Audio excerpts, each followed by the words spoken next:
अस्सलाम वालेकुम कैप्रिकॉर्न के प्यारे नाज़रीन।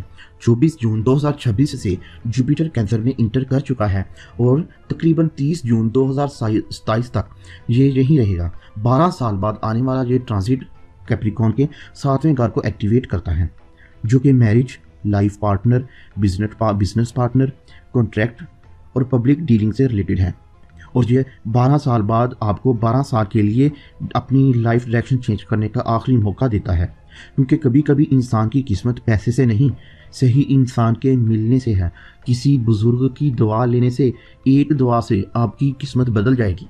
12 साल बाद जुपिटर आपको ये सिखा रहा है, कह रहा है, चीख चीख के कहता है कि हर जंग अकेले नहीं जीती जाती। कभी कभी अल्लाह किसी इंसान को आपकी ज़िंदगी में इसलिए भेजता है ताकि आप उसके साथ मिलकर, उसकी दुआएं लेकर उसका वो मुकाम हासिल कर सकें जो अकेले मुश्किल था।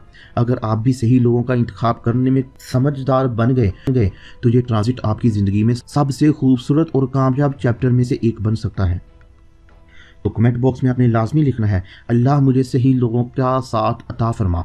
अगर कोई आपका पर्सनल इशू है तो नेम, डेट ऑफ बर्थ और सिटी के साथ वो अपना इशू कमेंट बॉक्स में ज़रूर बताया करें। और फिर भी अगर आपकी लाइफ में नेगेटिविटी ख़त्म नहीं होती, फिर आप अपना पर्सनल बर्थ चार्ट ज़रूर बनवाएं। ये ट्रांजिशन पेरेंट्स के लिए बहुत ख़ास पैगाम दे रही है। इस साल पेरेंट्स आपकी सिर्फ फाइनेंशियल सपोर्ट नहीं बल्कि इमोशनल सपोर्ट की भी उम्मीद रख सकते हैं। हो सकता है वालिद या वालदा की रिश्तेदारी के मामले में आपकी राय मांगें, या फैमिली के दो अफराद के दरमियान चलने वाले इख्तलाफात सुलझाने की जिम्मेदारी आप पर आ जाए। अगर पेरेंट्स की एनिवर्सरी, उम्रा, ज़ियारत, किसी मजहबी सफ़र या किसी ख़ास फैमिली इवेंट का प्लान है तो बहुत अरसे से डिले हो रहा था, तो इस साल पूरा करने का मौका मिल सकता है। आपको फ्री में जन्नत की टिकट मिल सकती है, तो इस मौके को ज़ाया मत कीजिएगा। ज़िंदगी का आखिरी मौका, पेरेंट्स के साथ निभाए गए आखिरी लम्हात आपके लिए ज़िंदगी भर यादगार बन सकते हैं। लेकिन अगर आपने मौका गंवा दिया तो पछतावा पूरी ज़िंदगी रहेगा।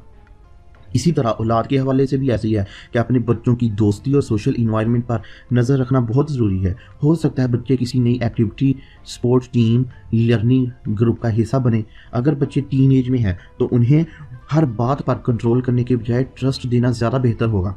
ये वक्त उनके कॉन्फिडेंस को मजबूत करने का है, और अगर आप मजबूत कर गए तो आपके बच्चे आपके लिए फ़ख्र का बाइस बनेंगे। लव लाइफ में ये कैप्रिकॉर्न के लिए ट्रांजिट सबसे पावरफुल हिस्सा है। सिंगल कैप्रिकॉर्न के लिए किसी सीरियस मैटर्स में किसी खास शख्स के साथ रिश्तेदारी की बात शुरू हो सकती है। ये मुलाकात ऑफिस में, बिजनेस, फैमिली रेफरेंस या प्रोफेशनल सर्कल में ओपन हो सकती है। जो लोग ऑलरेडी रिलेशनशिप में हैं उनके लिए इंगेजमेंट, निकाह या मैरिज प्लानिंग स्ट्रॉन्ग बनती हुई नजर आती है। लेकिन वार्निंग ये है अगर ईगो या जिद को आपने प्रेफर किया तो ये खतरा है कि आपका रिलेशन टूट भी सकता है। छोटी सी मिसअंडरस्टैंडिंग दूरियां पैदा कर सकती है। घर और प्रॉपर्टी की बात करें तो मैरिज या पार्टनरशिप की वजह से घर के मामलात में तब्दीली आ सकती है। कुछ कैप्रिकॉर्न दोस्तों को नया घर रेंट पर लेना पड़ सकता है। फैमिली के साथ रहने का फैसला चेंज हो सकता है। बिजनेस पार्टनरशिप के लिए ऑफिस, कमर्शियल प्लेस लेने का प्लान भी बन सकता है। प्रॉपर्टी के लिए किसी भी एग्रीमेंट को लायर से वेरीफाई करवाना बहुत ज़रूरी होगा। इनकम एंड एक्सपेंसेस की बात करें तो कैप्रिकॉर्न इस साल आपकी इनकम किसी पार्टनरशिप या कोलैबोरेशन की वजह से बढ़ सकती है। जॉइंट बिजनेस, स्पाउस के साथ इन्वेस्टमेंट, किसी एक्सपीरियंस्ड पर्सन के साथ काम शुरू करना फ़ायदेमंद साबित हो सकता है। लेकिन एक्सपेंसेस भी बढ़ सकते हैं। Wedding, home setup, business registration या लीगल डॉक्यूमेंटेशन पर खर्चे आ सकते हैं। ये वो खर्च है जो आपको मुस्तकबिल में इन्वेस्टमेंट के तौर पर नज़र आएगा। कैरियर के हवाले से सोलो काम करने की बजाय टीम वर्क ज़्यादा कामयाबी देगा। हो सकता है आप किसी भी क्लाइंट के साथ डायरेक्टली डील करने का मौका मिले। बिजनेस वालों के लिए नए इन्वेस्टर, नई इन्फ्लुएंशियल क्लाइंट मिल सकते हैं। अगर आपका ताल्लुक lawyer, consultant, negotiator, HR managing या सेल्स फील्ड से है तो जुपिटर आपकी रेपुटेशन और क्लाइंट बेस दोनों में इजाफा करता है। इस दौरान बड़ी वार्निंग ये है कि हर पार्टनरशिप फायदेमंद नहीं होती, चाहे बिजनेस हो या पर्सनल लाइफ। हर एग्रीमेंट को सिर्फ ट्रस्ट पर नहीं बल्कि सही कॉन्ट्रैक्ट और सही एग्रीमेंट्स के साथ साइन करें, और किसी भी लीगल डॉक्यूमेंट्स को बिना पढ़े साइन मत कीजिएगा। इस पूरे साल में डॉक्यूमेंटेशन ही सबसे बड़ी